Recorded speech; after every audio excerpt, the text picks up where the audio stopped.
Bismillahirrahmanirrahim. Assalamualaikum warahmatullahi wabarakatuh.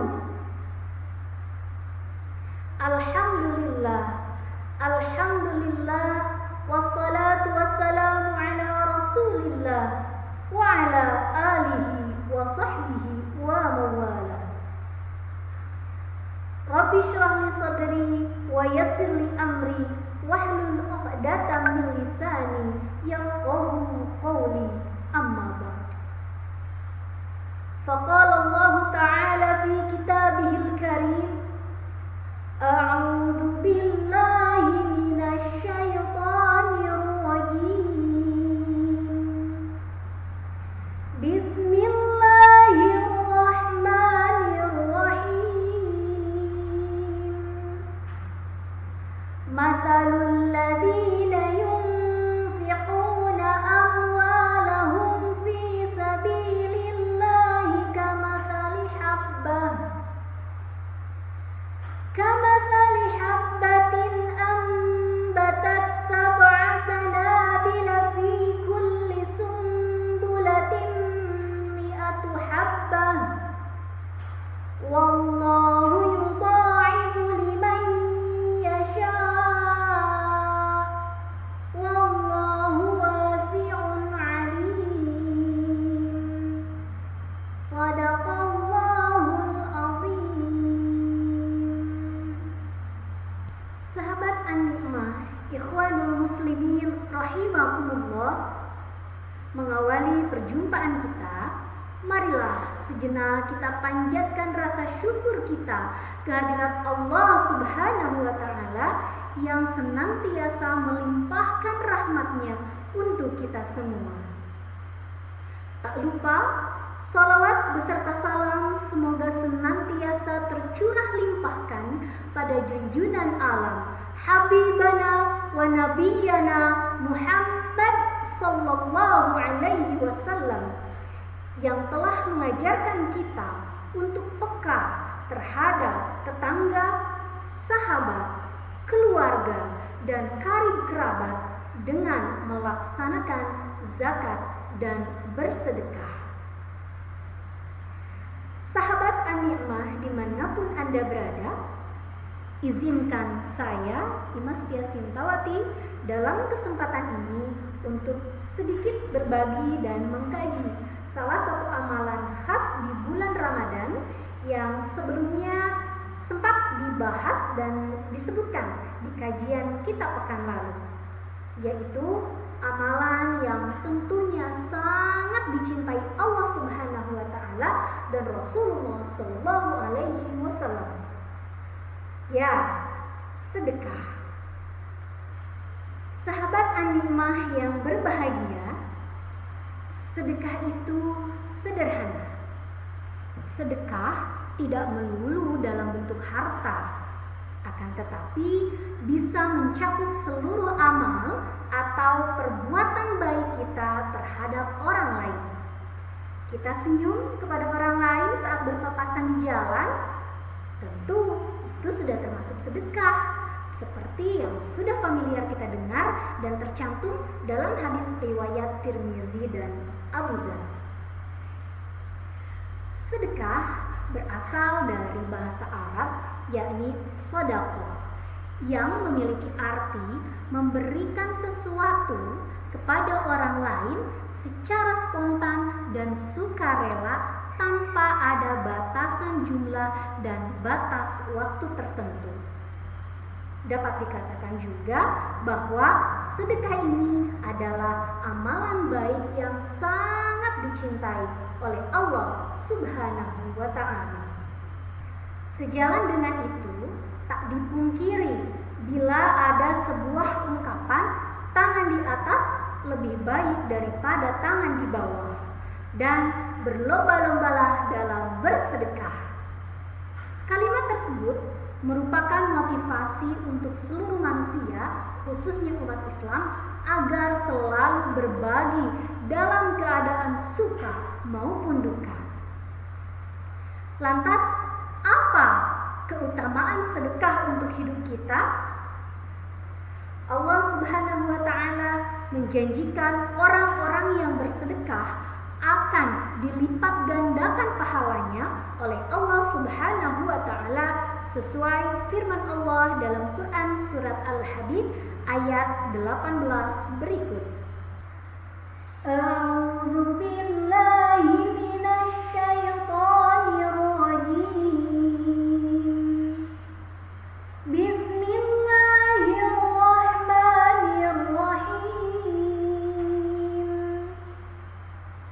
Innal musaddiqina wal musaddiqati wa aqradullaha qardan hasana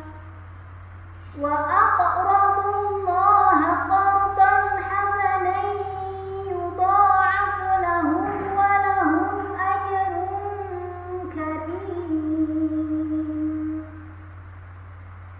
Sesungguhnya orang-orang yang bersedekah, baik laki-laki maupun perempuan, dan meminjamkan kepada Allah dengan pinjaman yang baik, akan dilipat gandakan balasannya bagi mereka, dan mereka akan mendapat pahala yang mulia.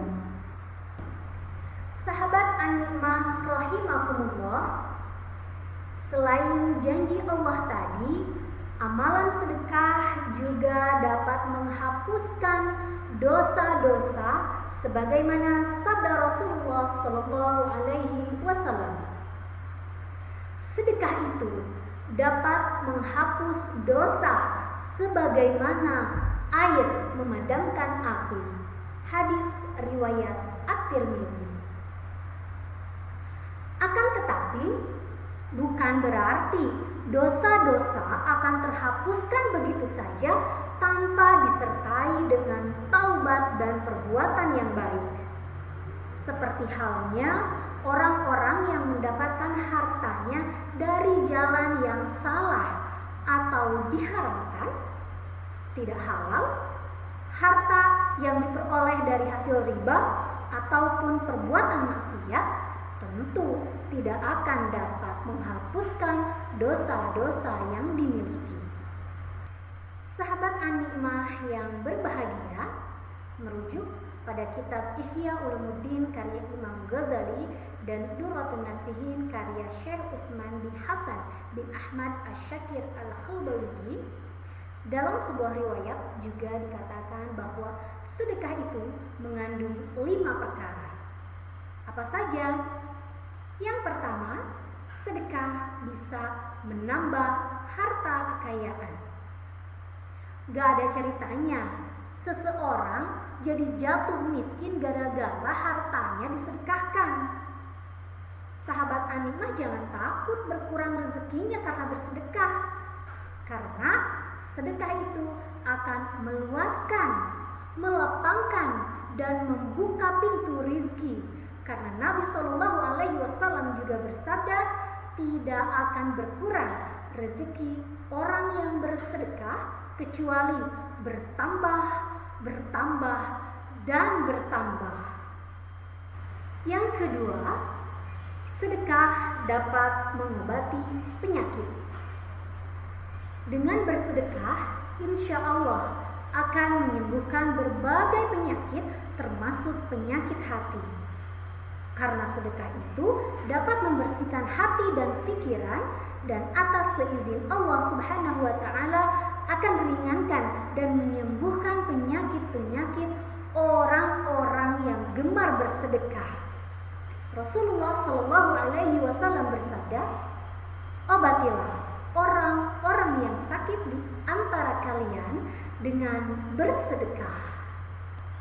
Yang ketiga, sedekah akan menghindarkan kita dari mara bahaya. Dari Nabi Shallallahu Alaihi Wasallam bersabda, sedekah itu menutup 70 pintu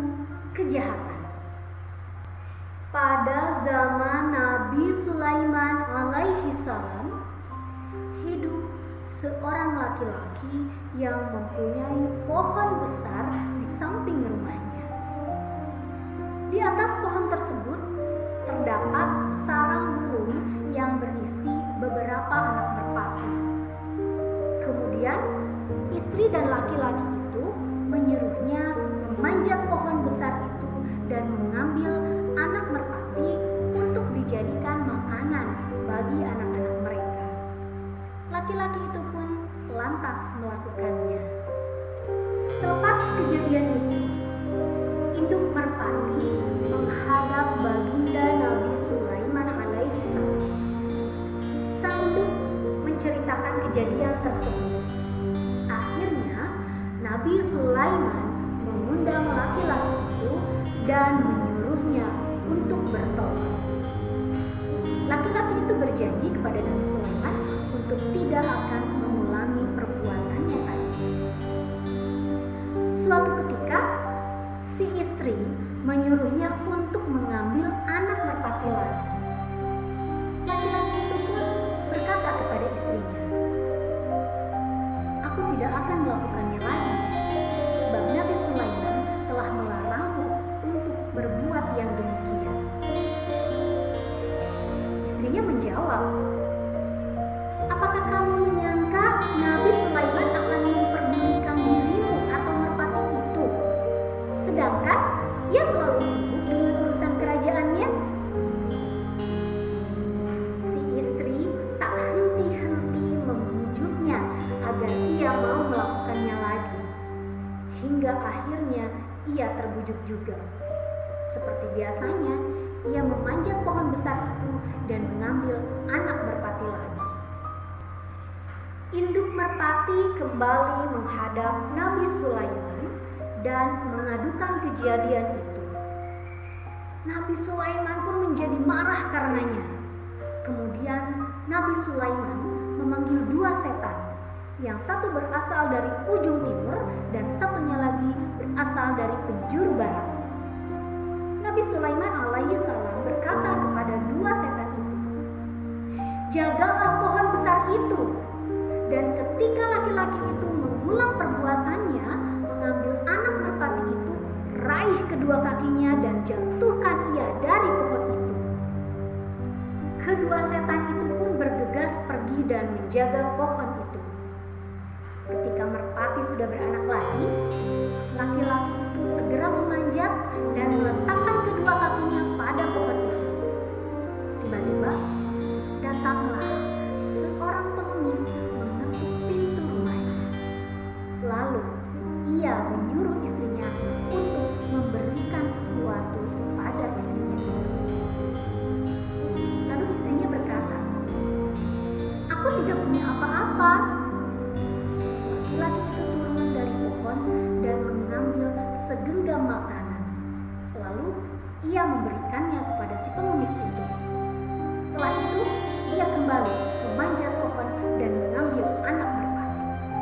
Setelah itu merpati kembali menghadap Nabi Sulaiman dan mengadukan kejadian tersebut kepadanya. Nabi Sulaiman bertambah marah. Kemudian ia memanggil kedua setan yang diberi tugas menjaga pohon itu.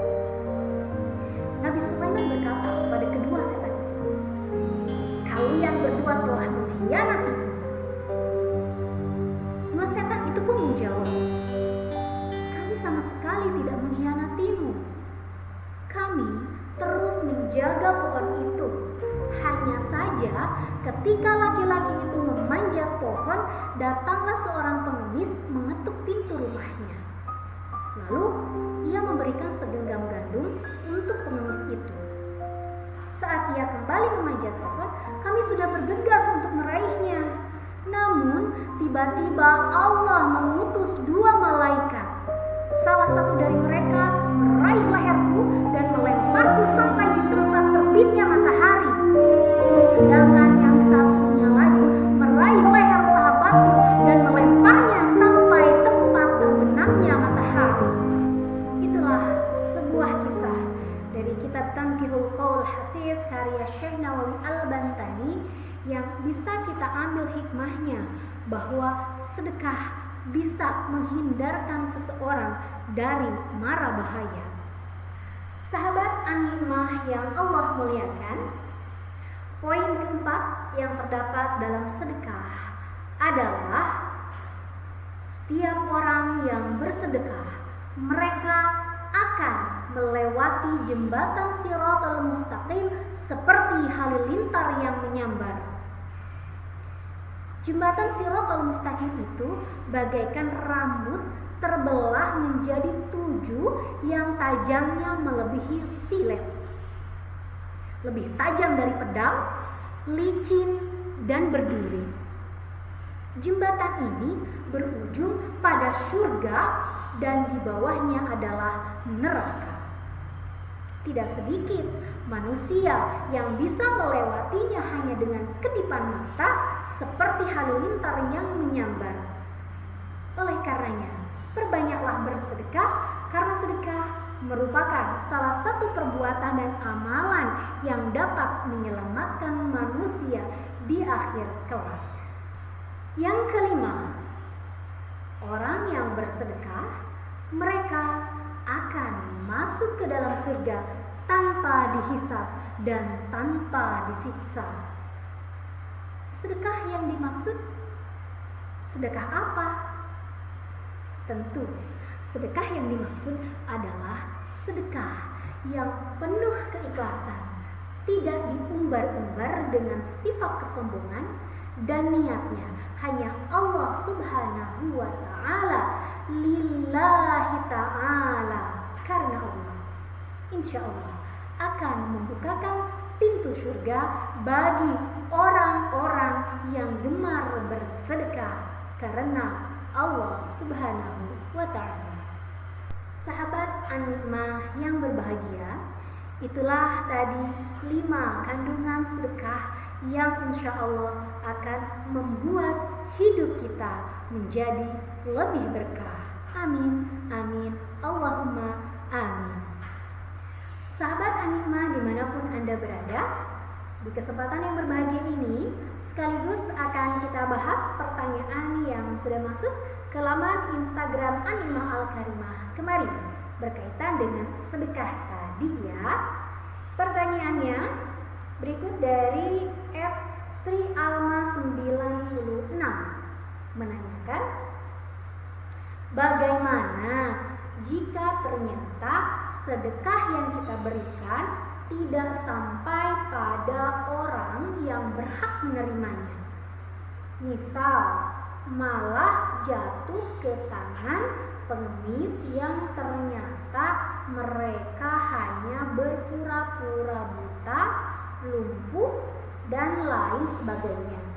Apakah tetap jadi pahala sedekah?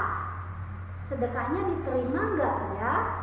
Oke, terima kasih @SriAlami96 yang sudah memberikan pertanyaannya melalui laman Instagram An-Nikmah Al-Karimah. Sahabat An-Nikmah yang Allah muliakan, di setiap zaman dan generasi selalu ada orang-orang pilihan yang gemar mengerjakan ketaatan.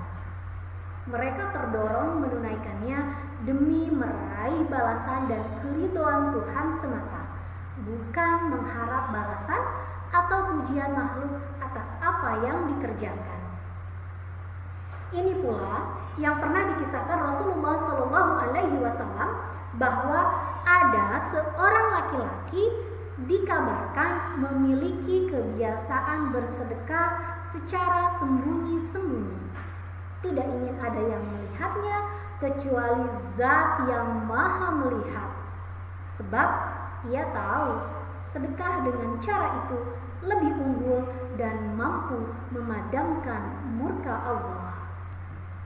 Diriwayatkan dalam Al-Bukhari nomor 1421 dan Muslim nomor 1022 dari Abu Hurairah. Hadis tersebut mengisahkan kepada kita, dahulu ada seorang laki-laki yang hendak bersedekah secara sembunyi-sembunyi. Ia melakukannya selama 3 malam berturut-turut. Singkat cerita, pada tengah malam laki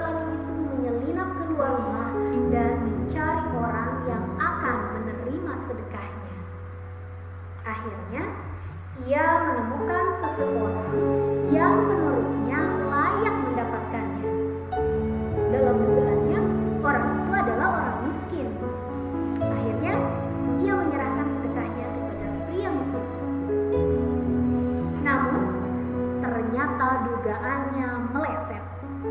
Sebab ternyata orang yang menerima sedekahnya adalah seorang pencuri. Buktinya, keesokan harinya orang-orang di pasar dan tempat-tempat kerumunan ramai memperbincangkan bahwa ada orang yang memberikan sedekahnya kepada seorang pencuri. Rupanya sang pencuri yang menerima sedekah menceritakan apa yang telah dialaminya. Sebab tak berselang lama setelah itu tersiarlah kabar di tengah masyarakat bahwa ada seorang maling, seorang pencuri yang menerima sedekah. Belum diketahui siapa yang memberikan sedekah itu. Namun tentu saja berita itu cukup membuat hati sang pemberi sedekah merasa sedih dan terluka. Ia kemudian mengungkapkan kesedihannya. Ya Allah, segala puji hanya milik-Mu. Sedekahku jatuh di tangan seorang pencuri. Sang laki-laki pun bertekad untuk kembali bersedekah pada malam berikutnya. Sebab dirinya mengira sedekah sebelumnya hilang sia-sia, tidak sampai di tangan Tuhannya. Malam kedua pun tiba. Ia kembali menyelinap keluar rumah setelah malam benar-benar menunjukkan gelapnya. Tujuannya agar ia bisa berlindung di balik kegelapan. Ia lalu memberikan sedekahnya kepada seorang wanita yang disangkanya seorang wanita itu adalah wanita miskin. Namun, dugaannya kembali salah. Ternyata wanita itu adalah seorang pezina. Singkat cerita, wanita itu pun menceritakan apa yang dialaminya. Otomatis, esoknya tersiarlah kabar seperti kabar seorang pencuri kemarin. Akhirnya kabar itu pun sampai di telinga orang yang memberikannya sedekah. Kembali, ia menelan kesedihan dan penyesalan. Lagi-lagi, ia mengungkapkan perasaannya kepada Allah. Ya Allah, hanya milik Engkaulah segala kebaikan. Kali ini, sedekahku jatuh di tangan seorang pezina. Sahabat An-Nikmah yang berbahagia, untuk ketiga kalinya, ia kembali bertekad untuk bersedekah mengharap pahala dan balasan Allah Subhanahu wa Ta'ala. Namun, di malam yang ketiga, sedekahnya ini justru jatuh di tangan orang kaya. Dapat dibayangkan betapa sedihnya perasaan laki-laki yang bersedekah itu. Sudah 3 kali ia salah memberikan sedekah. Dapat dibayangkan bagaimana reaksinya saat mengadu kepada Tuhannya. Hatinya duka, sekaligus heran yang tak ada habisnya, seraya berucap, Ya Allah, hanya milik-Mu segala kebaikan. Sedekahku jatuh di tangan pencuri, di tangan pezina, dan terakhir di tangan orang kaya. Sepertinya laki-laki itu tidak mengetahui bahwa Allah Subhanahu wa Ta'ala telah mencatat balasan dan pahala untuknya. Padahal siapapun yang mengeluarkan hartanya karena mengharap balasan pahala dari Allah semata, maka dia akan memberikan pahala untuknya, meskipun ia memberikan sedekahnya kepada orang yang tidak berhak. Kemudian datanglah kabar gembira kepadanya melalui mimpi bahwa Allah Subhanahu wa Ta'ala telah menerima sedekahnya, memberikan balasan pahala atasnya, dan menginformasikan sebuah hikmah yang sangat agung di balik kesalahan sedekah terhadap terhadap ketiga orang yang diberinya. Hikmahnya adalah harapan semoga sang pencuri berhenti dari mencurinya. Orang yang berzina mudah-mudahan berhenti dari zinanya. Dan orang yang kaya semoga mengambil pelajaran darinya sehingga tergerak untuk menginfakkan sebagian hartanya oleh laki-laki yang bersedekah malam hari dalam keadaan sembunyi-sembunyi agar tak terlihat oleh orang lain demi mencari pembalasan dari Zat Rabbul Ibad Allah Subhanahu wa Ta'ala. Sahabat An-Nikmah dimanapun Anda berada, dari kisah tadi dapat kita petik hikmah yang mudah-mudahan sekaligus menjawab pertanyaan tadi, bahwa betapa luasnya rahmat Allah Subhanahu wa Ta'ala dalam menerima sedekah. Meskipun sedekah itu ternyata jatuh bukan pada orang yang berhak menerimanya, Allah Subhanahu wa Ta'ala akan tetap menerima sedekahnya dan tentu akan tetap memberikan balasan pahala atas sedekah itu. Jadi jangan khawatir, insya Allah dengan bersedekah sekalipun sederhana pasti akan menjadi berkah. Amin, amin, Allahumma amin. Sahabat An-Nikmah dimanapun Anda berada, sekian yang bisa kami sampaikan. Semoga ada hikmah dan manfaat untuk kita semua. Kesempurnaan hanya milik Allah dan segala kekurangan tentunya lahir dari diri saya pribadi. Mohon maaf atas segala khilaf dan salah. Akhir kata, saya Dimastia Sintawati mohon pamit undur diri. Wallahul muwaffiq illa aqwamit thoriq. Wassalamualaikum warahmatullahi wabarakatuh.